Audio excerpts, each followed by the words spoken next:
Здравейте! В момента сваляме амортисьори предни въздушни възглавници на Jaguar. Jaguar XJ 350 поколение. Има една малка особеност. Тампона е хванат с един ужасен болт. Не тампона, амортисьор е хванат към носача с ужасен болт, който по принцип няма отвиване. Защото е ужасно направен. Така, този е толкова така спекъл, че се пръсна камъка. Когато се случи такова нещо, се получава следното. Или ще почупиме нещата, или ще скъсаме болта. Болта много яко е спекъл. Отделно, болта минава през носача с тампон. Този тампон е хубаво да бъде сменен, а в критични ситуации, ако не е сменен, не трябва да бъде повреден. Отвиването на тези болтове може да стане с индукционен нагревател, при който нагряваме само болта, без въобще да нагряваме околните неща, чрез електромагнитна индукция. Тоест, ето така. Това, което обгаря в момента, е ръждата. Нагряването не е директно чрез пренос на топлина, а се създава електромагнитна индукция, магнитно поле, което нагрява само болта. По този начин не нагряваме по никакъв начин тампона вътре. Само че тук не се получи, ще го нагряваме пак. Оп, тръгна. Идеално. Чакай само да покажем нещо. Извади го. Така, понеже до сега беше до червено, защо не прецакаме тампона? Ето, пипаме, не е топло даже. И така, продължаваме с този Jaguar, който ни съсипва живота. Здравейте! Днес ще ви покажем предни амортисьори от Jaguar XJ версия 350, който автомобил е на въздушно окачване. Адаптивните амортисьори са произведени от Bilstein и са с вътрешно регулиране на твърдостта.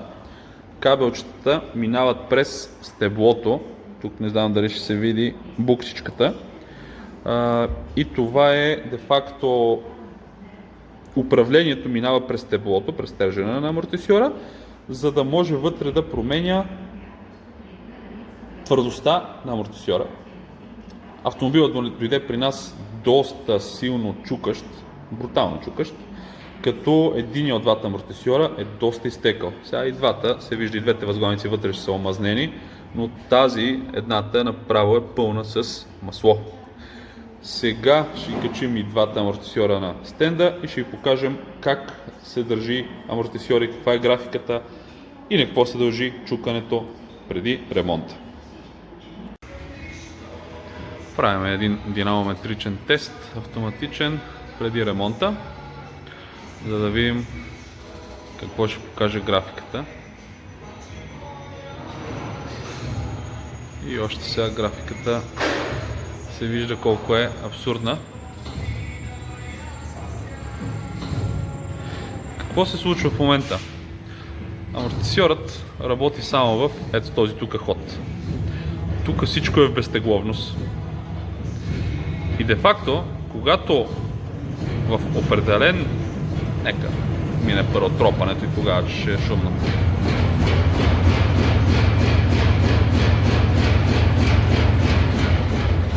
Удари ужасно.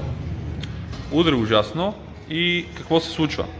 В половината от хода на амортисьора е в безтегловност, т.е. не прави никакво съпротивление и в момента, в който тръгне да прави съпротивление, се чува удрянето.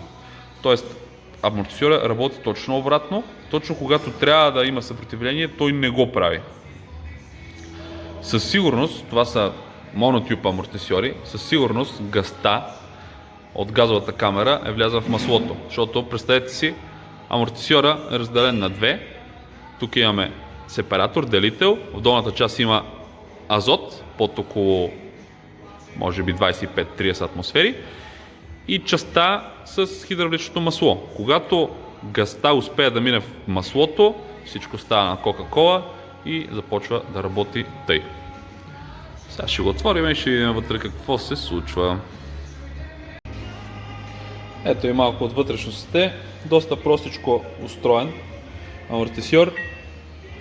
Монотюб, т.е. една тръба. Това е буталото, което върви вътре през него. Сепаратора, това нещо дели газовата камера от маслото. Принципа Демтроник на Билштайн е следния. През това тук, не знам дали се виждат пинчетата, да, се подава напрежение и спрямо тока, който се подава, се мести електромагнитния клапан и се променя пропускливостта на маслото през тези дупки. Почти също и като системата на CTF, която се използва при A8, при Panamera, при BMW. И тъй, това си остава работещо. Използваме нов водач. Това нещо е заминало.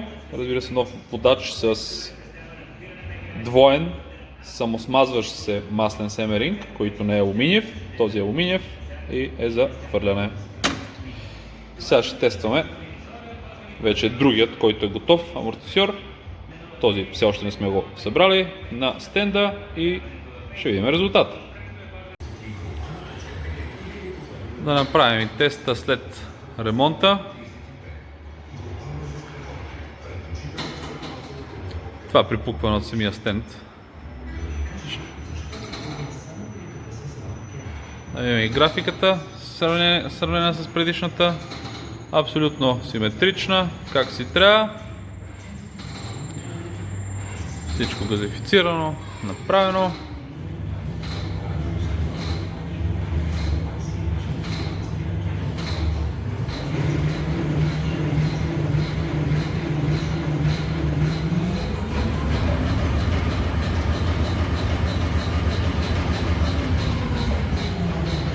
И тъй, безупречна работа на съсипания доскоро амортисьор от Jaguar XJ350.